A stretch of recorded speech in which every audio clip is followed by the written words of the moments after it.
Urukiko rwisumbuye rwa Nyarugenge mu mpera z'icyumweru gishize rwasomye urubanza ruregwamo umukozi w'Irembo witwa Kaganzi Nikora ibyaha birimo iyezandonke, kunyereza umutungo, gukora no gukoresha inyandiko mpimbano, kwinjira amakuru abitse muri mudasobwa n'icyaha cyo kudasobanura inkomoko y'umutungo. Urukiko rwamuhamije ibyo byaha maze rumukatira igihano cy'igifungo cy'imyaka 10.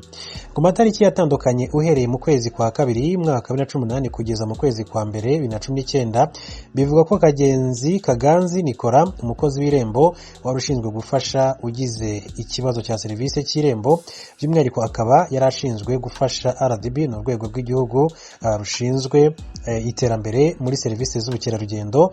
Byaje kugaragara ko yakoresheje uburenganzira bwihariye yari afite kuri iyo systeme y'Irembo, agatanga amatike yo gusura ingagi, no kuvuga Gorillas Permits, akakira amadolari mu ntoki ntayageze kuri banki, no kuvuga kuri konti ya RDB, urwego rw'igihugu rushinzwe iterambere.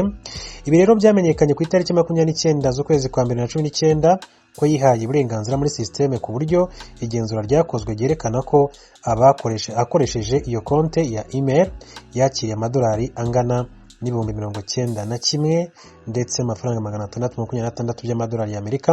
Iperereza rero ryaje kwerekana kandi ko Kaganzi Nikora yagiye akoresha konti z'abandi bakozi batatu ba RDB mu rwego rw'igihugu rushinzwe iterambere, bashinzwe kugurisha permits ndetse no gusura parike, akinjira muri konti zabo akakira amafaranga.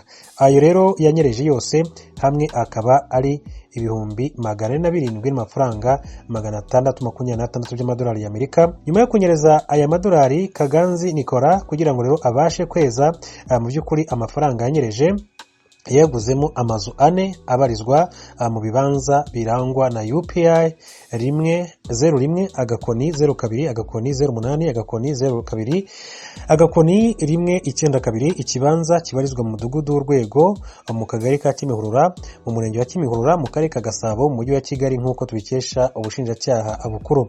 Hari kandi ikibanza kirangwa na UPI 01 agakoni 01 02 agakoni 08 agakoni 02 agakoni 19 kiri mu mudugudu w'Urwego mu kagari ka Kimihurura murenge wa Kimihurura mu karere ka Gasabo, n'ikibanza kirangwa na UPI 102 agakoni 08 agakoni 517 kiri mu mudugudu w'Amahoro mu kagari ka Kimihurura murenge wa Kimihurura mu karere ka Gasabo. Ikibanza kirangwa na UPI 01 agakoni 02 agakoni 08 agakoni 02 agakoni 190 kiri mu kagari ka Kimihurura murenge wa Kimihurura mu karere ka Gasabo. Byose bikaba byarashyizweho itambama. Akaba ngo yaraguzemo rero kandi imodoka yo mu bwoko bwa voiture Toyota Corolla ifite plaque RDB 905 ikaba rero mu by'ukuri ngo nayo yarafatiriwe. Ubushinjacyaha rero bukaba ngo bwari bwamureze ibi byaha maze bumusabira guhanishwa igifungo cyangwa se igihano cy'igifungo cy'imyaka 7 n'ihazabu y'amafaranga yikubye inshuro zigera kuri 3 z'amafaranga yanyereje, no kuvuga agomba kwishyura $1,256,000 n'amafaranga 421 y'amadolari y'Amerika ku cyaha cyo kunyereza umutungo, n'igihano cy'igifungo cy'imyaka 7 ku cyaha cy'iyezandonke, nk'uko ayo makuru yatugezeho yakomezaga kugenda abigaragaza.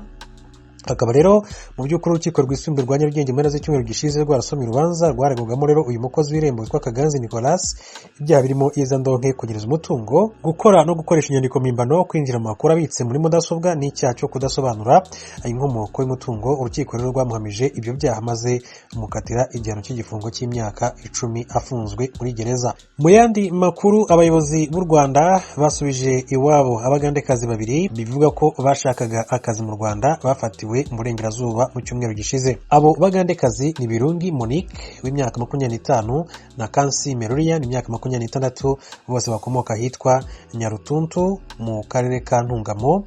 Urubuga rwitwa Soft Power rwo muri Uganda dukesha inkuru ruravuga ko bafatiwe ku Kibuye mu Rwanda itariki ya 14 Mata bagafungirwa mu karere ka Burera mu majyaruguru y'u Rwanda. Aba bombi ngo barikuwe ku itariki ya 18 Mata bagezwa ku mupaka wa Katuna mu masaha ya saa 12 z'umugoroba, bafite inzandiko bahawe na serivisi zishinzwe ubutasi n'umutekano w'igihugu azigaragaza ko rero ari abimukira batemewe. Rumwe muri izi nyandiko rwagiraga ruti: menya ko uri umwimukira utemewe mu Rwanda, nk'uko bisobanurwa n'ingingo ya 14 n'iya 15 y'itegeko 57 agakoni karanya 18 ryo ku itariki ya 13 z'ukwezi kwa 8 na 18 ako kwinjira no gusohoka mu gihugu cy'u Rwanda. Umwe muri aba bakobwa amaze kugera iwabo yagize ati natekereje ko kimwe n'abanyarwanda benshi cyane baba kandi bakora muri Uganda ati nshobora nanjye gukora mu Rwanda ariko nishimiye ko narekuwe n'inzego z'umutekano z'u Rwanda ngasubira mu rugo. Izi rero akaba ari zimwe mu ngaruka zimaze igihe z'umubano utifashe neza hagati y'u Rwanda na Uganda kuva mu mpera za 2017 aho ibihugu byombi byakunze gushinjanya gushyigikira abarwanya uruhande rumwe cyangwa urundi, guteza umutekano muke mu gihugu kimwe cyangwa se ikindi, ndetse n'ibikorwa by'ubutasi nk'uko byakomeje kugenda bigaruka ku mpande zombi. Ibi byatumye perezida wa Kongo na perezida wa Angola bafatiye mbere mu guhuza abakuru b'ibihugu byombi, perezida Kagame na Yoweri Kaguta Museveni, mu masezerano yasinyiwe i Rwanda mu gihugu cya Angola ariko ntiyigeze atanga umusaruro.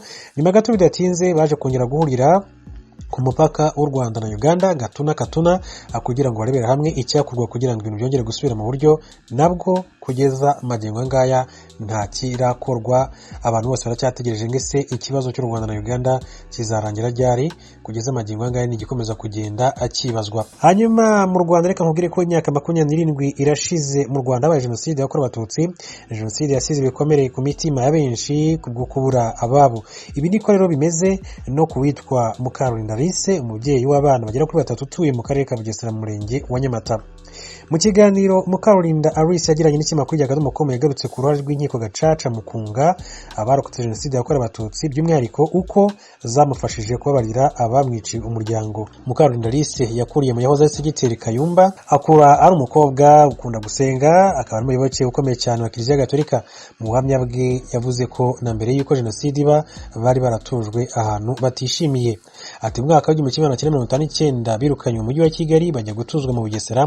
Ubwo yiteguraga gukora ikizamini gisoza amashuri abanza yaratsinze ariko ntiyashyirwa ku rutonde rw'abemerewe kujya mu mashuri yisumbuye, asimbuzwa abandi azira ko ari umututsi. Mukarurinda yavuze ko icyo gihe abari abatutsi ngo bari abayobozi bakuweho basimbuzwa abahutu ngo bazabashe gukora urutonde rw'abicwa. Mu mwaka wa 1991 nibwo abana basaza bacu babonye ko ibintu byacitse, batangiye gufata urutonde rw'abakozi ba leta b'abatutsi bagashyirwa ku rutonde rw'abagomba kuzicwa. Abari ba responsable icyo gihe ngo bayoboraga utugari ba nyumba 10, bayoboraga ingo 10. Rero mu by'ukuri babakuyeho bavuga ko nta mututsi uzongera kuyobora.